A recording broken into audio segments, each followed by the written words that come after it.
같이 지난 한 주도 주님의 은혜 안에서 살게 하시고 거룩한 주일을 맞이하여 고등부 친구들이 함께 예배드릴 수 있게 하시면 감사합니다. 우리의 기도가 하나님께 올라가는 향기로운 기도가 되게 도와주시고 입술의 찬양을 하나님 기뻐 받아주세요. 한 주 동안 살면서 주님을 생각하지 못한 것, 말씀대로 살지 못하고 세상 문화에 빠져 살았던 것 모두 이 시간에 모여있어요. 오직 우리 마음에 하나님의 말씀을 살아있게 도와주시고 우리의 모든 생활 속에서 예수님을 느낄 수 있게 도와주세요. 전도사님의 말씀을 통해 하나님의 말씀을 믿음으로 듣고 성령께서 깨우쳐 주세요. 예배를 위해 근무하시는 선생님들의 손길에도 은혜하게 해주세요. 예수님의 이름으로 기도드립니다.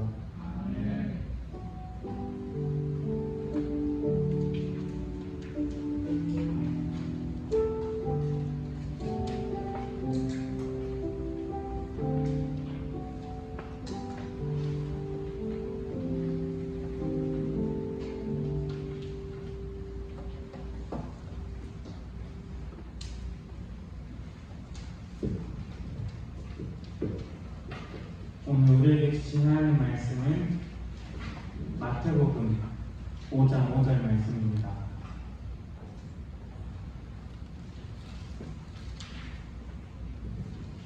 마태복음 5장 5절 말씀입니다.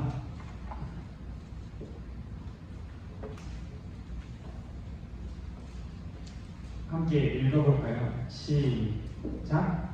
온유한 복이 있나니 그들이 땅을 기업으로 받을 것이니요. 아멘. 오늘 산상보험 몇 번째 시간이죠? 몇 번째? 몇 번째? 네 번째 시간입니다. 첫 번째 말씀 뭐였지 얘들아?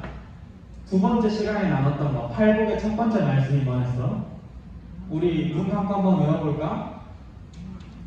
심으로 시작해요. 한번 다 외우고 있죠? 시작!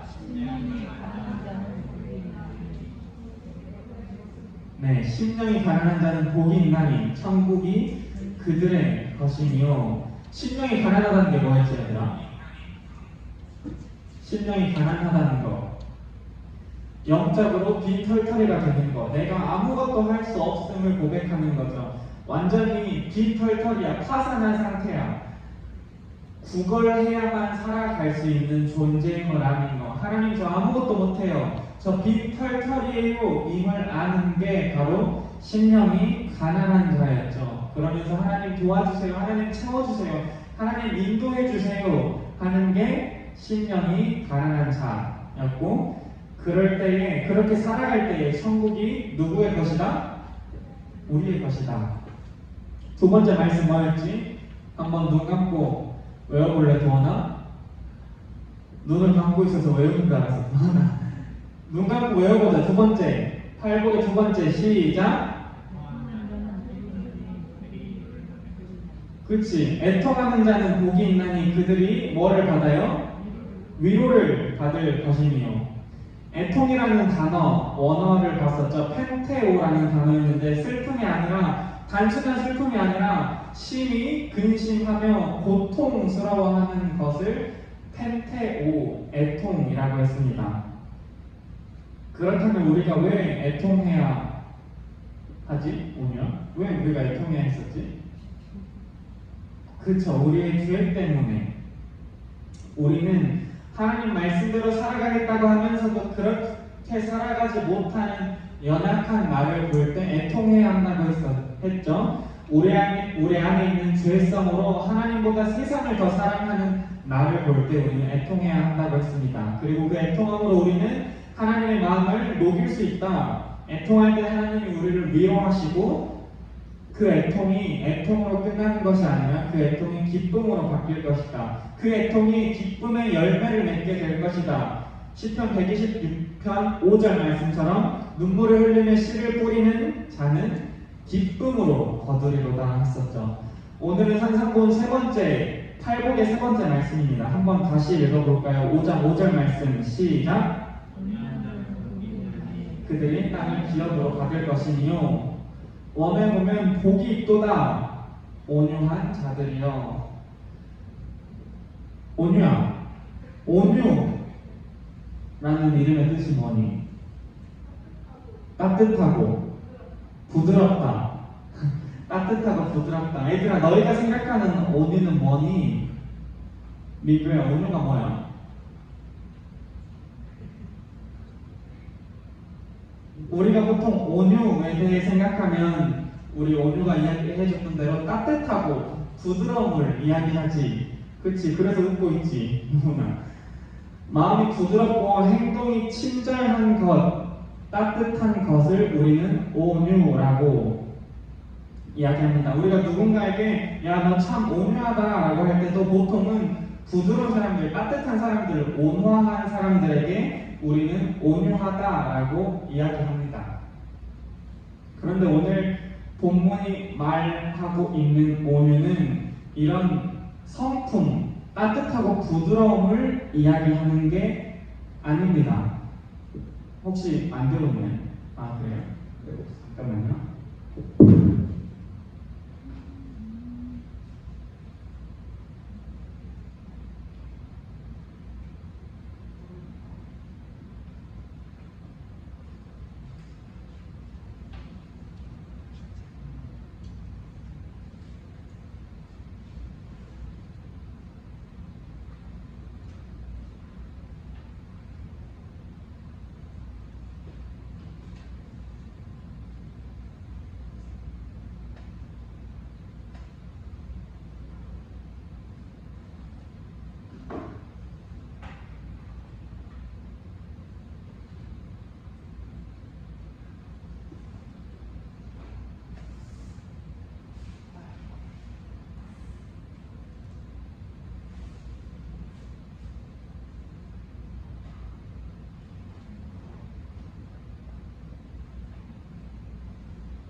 네, 휴대폰으로 녹화 다행히 하고 있어서 그냥 하겠습니다.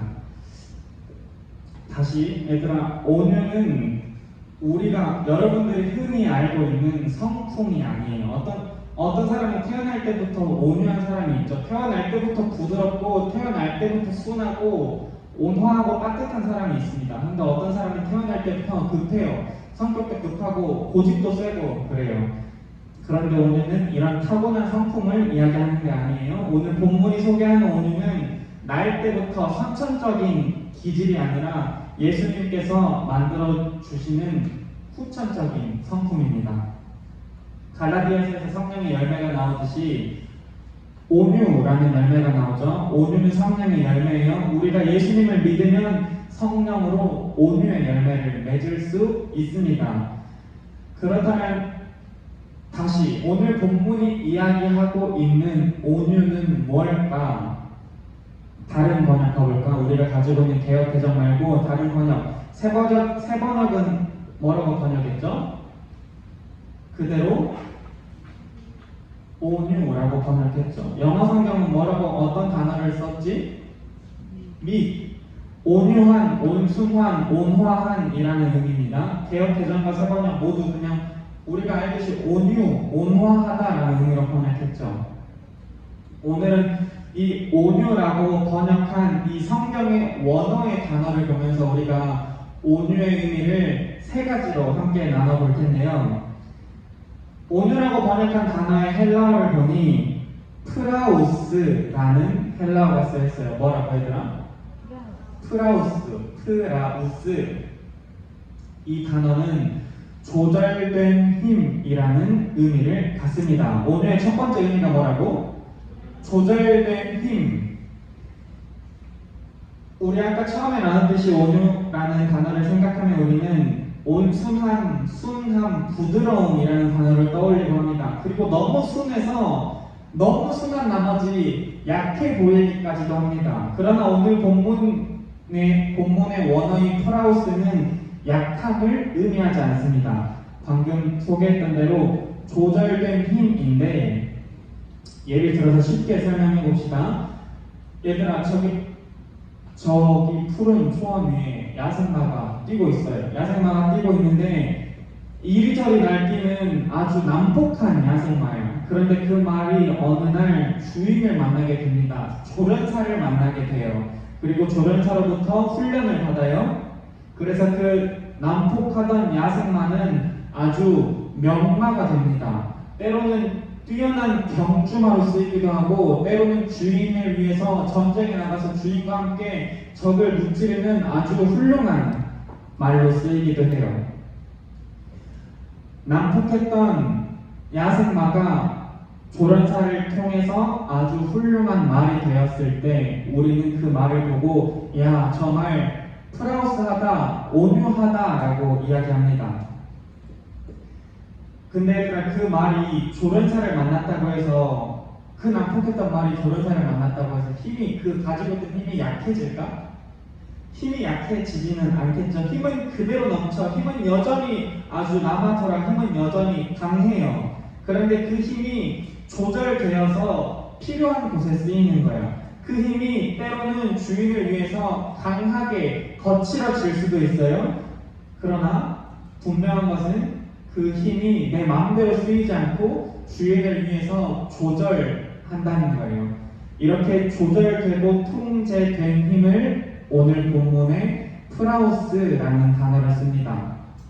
마태복음에서도 예수님께서 나는 마음이 온유하고 겸손하다라고 이야기하십니다. 마태복음 11장 29절인데 나는 마음이 온유하고 겸손하니, 예수님이 온유하다고 하셨는데 하나 예수님이 약하셨니? 아니, 예수님은 약하지 않으셨어. 예수님은 하나님이야. 전지전능하신 분이었어. 그러나 예수님은 예수님의 능력을 하나님의 뜻대로 사용하셔서 하나님의 인도하신 대로 조절하셔서 사용하셨어요. 또 예수님께서 때로는 거칠어지기도 하셨어요. 마태복음 21장 12절에서 예수께서 성전에 들어가서 성전 안에서 매매하는 모든 사람들을 내쫓으시며 돈 바꾸는 사람들 그 상과 비둘기 파는 사람들의 의자를 어떻게 했다고? 불러 엎으셨대. 예수님이 매매하는 모든 사람을 내쫓으시고 의자를 엎으시고 아주 화를 내셨어. 이처럼 온유는 연약함을 이야기하는 게 아닙니다. 빌리 그레함 목사님은 오늘 이렇게 설명합니다. 이것은 연약함을 의미하지 않습니다. 진정한 온유는 나를 하나님께 맡기고 내면의 거듭남을 통해 하나님의 목적에 합당하고 쓸모있는 사람으로 변하는 것입니다. 이처럼 온유는 내가 가지고 있는 힘, 강한 힘을 내가 마음대로 쓰는 게 아니라 내가 써야 할 때 쓰는 게 온유입니다. 오늘 본문이 말하는 프라우스입니다. 자, 온유의 첫 번째 의미, 다시 첫 번째 의미는 조절된 힘, 통제된 힘을 의미합니다. 그리고 이어서 두 번째 의미, 온유의 두 번째 의미를 봅시다. 많은 학자들이 오늘 이 예수님께서 하신 말씀이 예수님께서 시편의 말씀을 인용하셨다고 이야기하는데요. 시편 37편 11절 말씀입니다. 한번 읽어봅시다. 함께 시작. 그러나 온유한 자들은 땅을 차지하며 풍성한 화평으로 즐거워하리로다.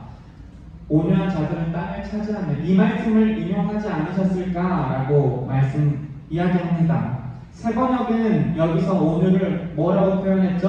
어떤 사람들이? 겸손한 사람들이.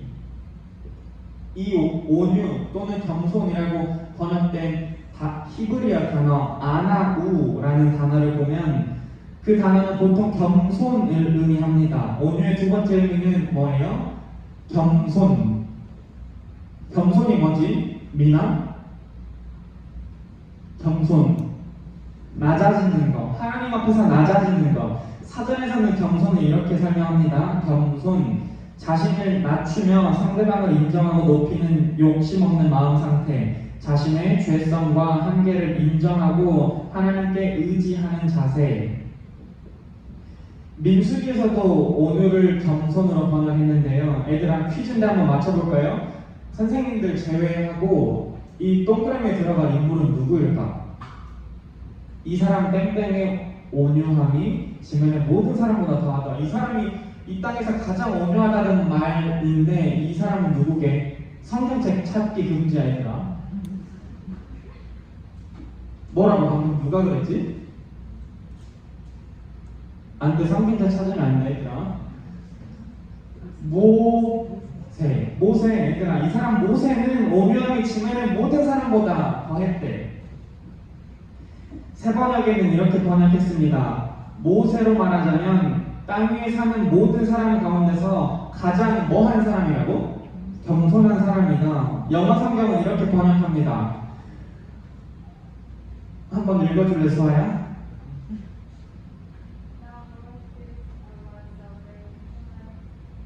네, very humble man. humble이 뭐지?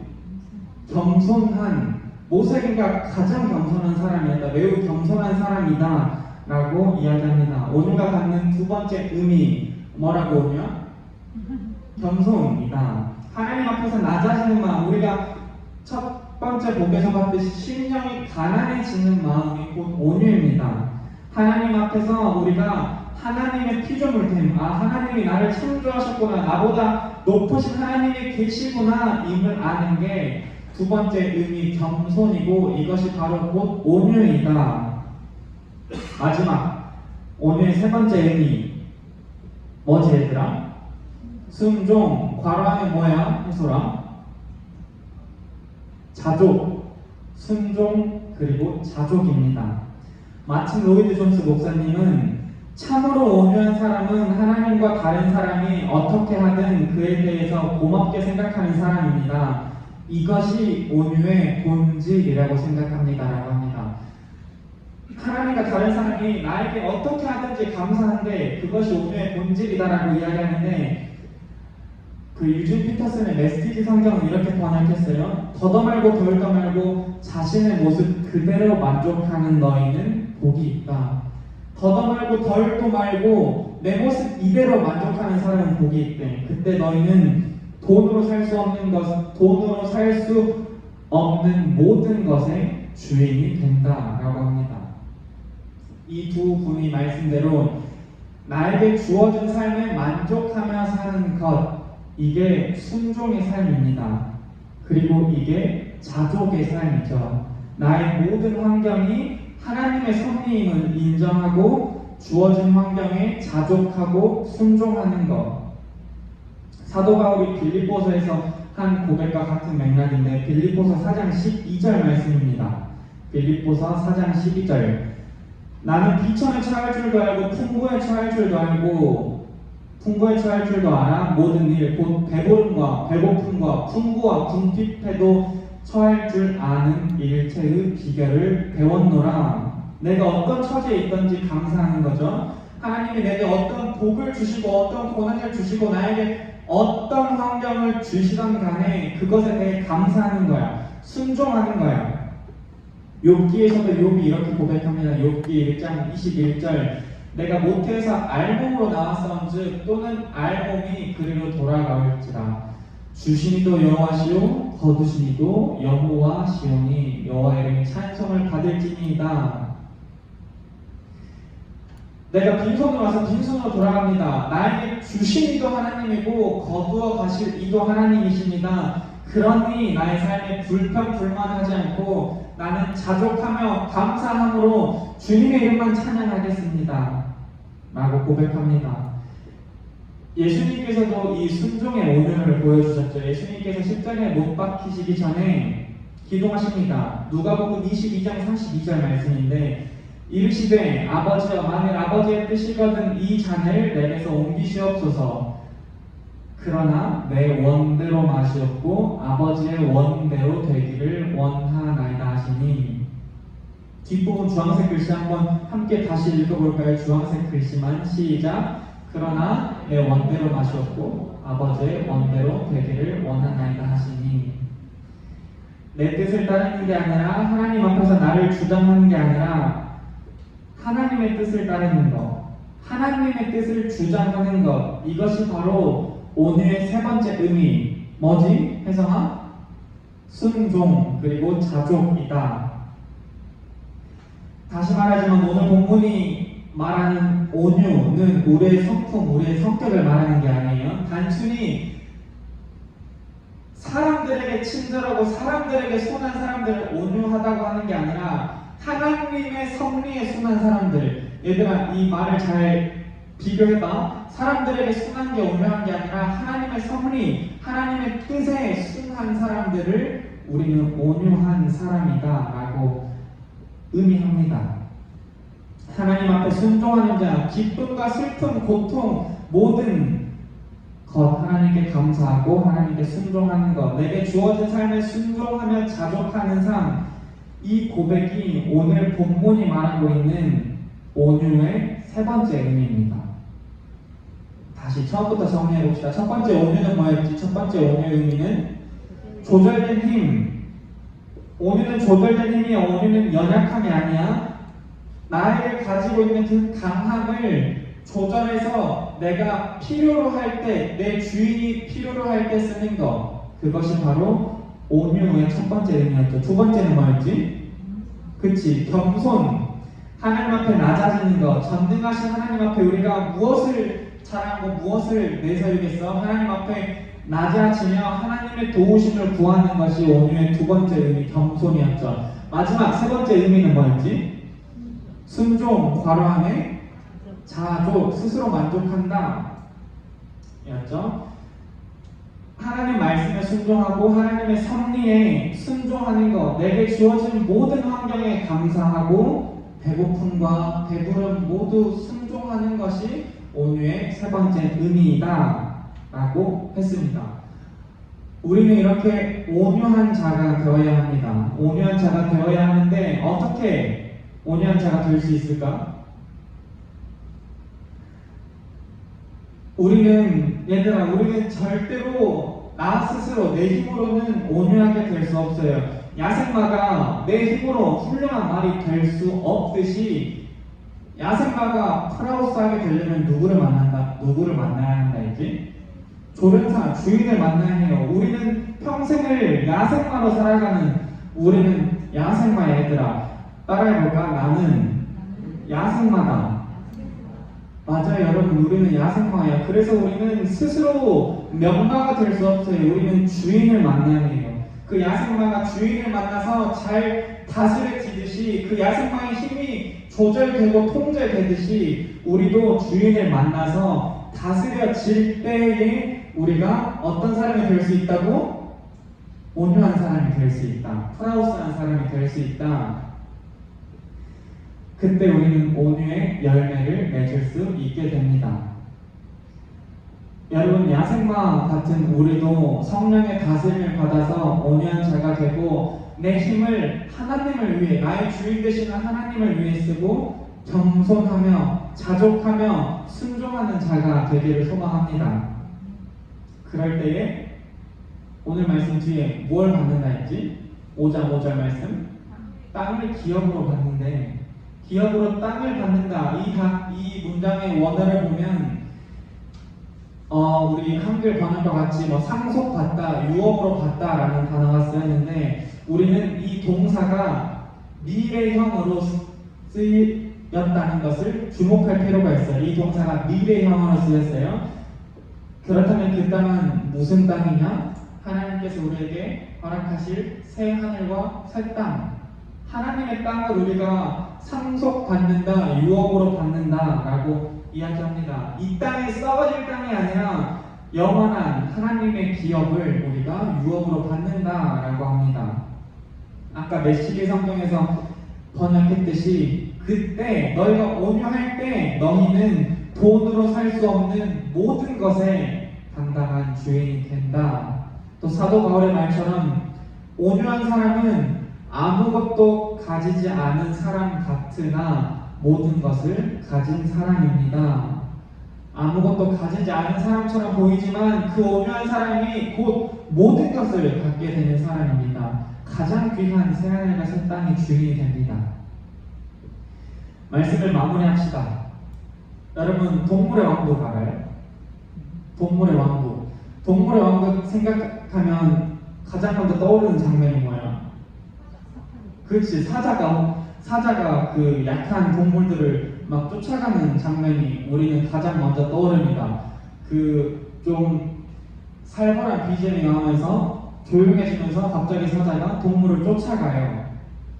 동물의 왕국을 보면 우리는 약육강식의 원리를 볼 수 있는 것 같아요. 약육강식이 뭐지? 약육강식? 뭐죠?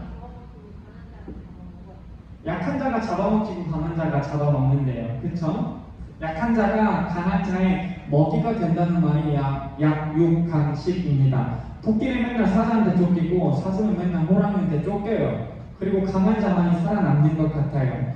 어쩌면 우리가 살아가고 있는 이 세상도 약육강식의 원리로 돌아가고 있는 게 아닌지는 모르겠어요. 그러나 하나님의 나라는 절대로 이 약육강식의 원리로 돌아가지 않습니다. 하나님 나라는 절대로 강한 자가 살아남지 않습니다. 하나님 나라는 강한 사람, 부유한 사람, 공부 잘하는 사람, 권력을 쥐고 있는 사람이 승리하지 않습니다. 하나님 나라는 오늘 본문의 말씀대로 어떤 자가 승리하게? 그렇지, 온유한 자가 승리합니다. 하나님 나라는 온유한 자가 승리하고 온유한 자가 땅을 차지하고 온유한 자가 새 하늘과 새 땅, 가장 귀한 땅을 우리가 기업으로 받게 된다는 거예요. 우리가 성령의 길들여짐으로 우리의 참 주인이신 하나님을 만남으로 하나님께 순종하고 자족하며 겸손하고 나의 힘을 나의 주인이신 하나님을 위해 쓰이는 프라우스한 우리 모두가 되기를 소망합니다. 기도합시다. 하나님, 오늘도 예수님의 귀한 말씀을 함께 나눴습니다. 하나님, 우리도 예수님처럼 온유한 자로 살아가기를 원합니다. 예수님처럼 강하지만 그 힘을 하나님을 위해 쓰기를 원합니다. 예수님처럼 하나님 앞에 겸손하길 원합니다. 예수님처럼 하나님께 순종하길 원합니다. 예수님처럼 나의 모든 환경에 감사하며 자족하기를 원합니다. 우리가 온유한 자가 되길 원합니다. 그러나 하나님, 우리의 원이 우리의 힘으로 할 수 있는 것이 아닙니다. 우리의 힘으로 우리가 스스로 온유하게 될 수 없으니 성령 하나님, 나를 다스려 주옵소서. 하나님이 나의 삶의 주인 되시고 성령으로 다스림 받아서 내 삶에 온유의 열매가 가득 맺히는 저와 우리 선생님들, 우리 고등부 아이들 모두가 되게 하옵소서. 그리고 하나님께서 약속하신 새 하늘과 새 땅을 기업으로 받는 것도 함께 누리게 하옵소서. 온유한 자가 되기를 소망합니다. 우리 참 소망 되신 예수 그리스도의 이름으로 기도드립니다. 아멘. 우리 하나님께 귀한 예물 올려드리겠습니다.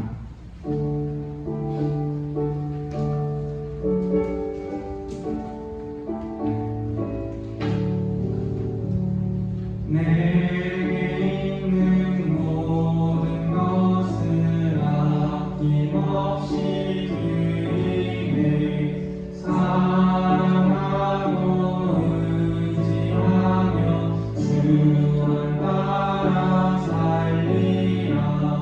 주께 드리네. 주께 드리네. 사랑하는 구주 앞에 모두 드리네.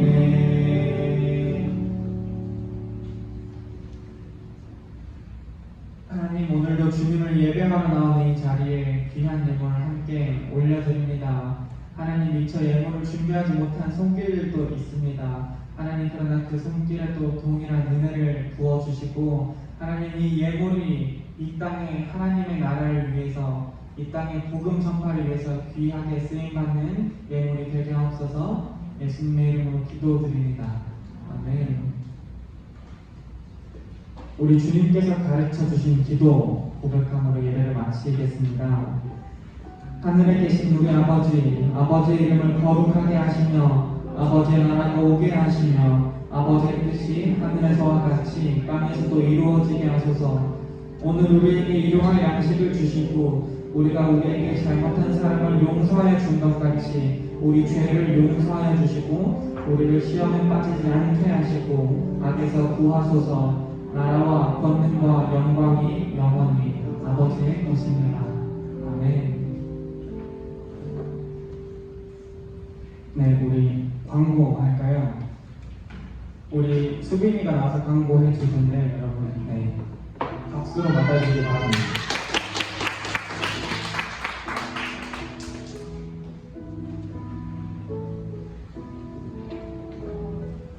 고등부 소식입니다. 고등부 예배에 오신 여러분을 진심으로 환영하고 축복합니다. 2021년 고등부 표어는 보라 새 것이 되었다가 아닙니다. 예배 시간은 9시 30분입니다. 5분 전에 앉아서 기도 준비를 합시다. 코로나19로 인하여 당분간 각 모임을 진행합니다.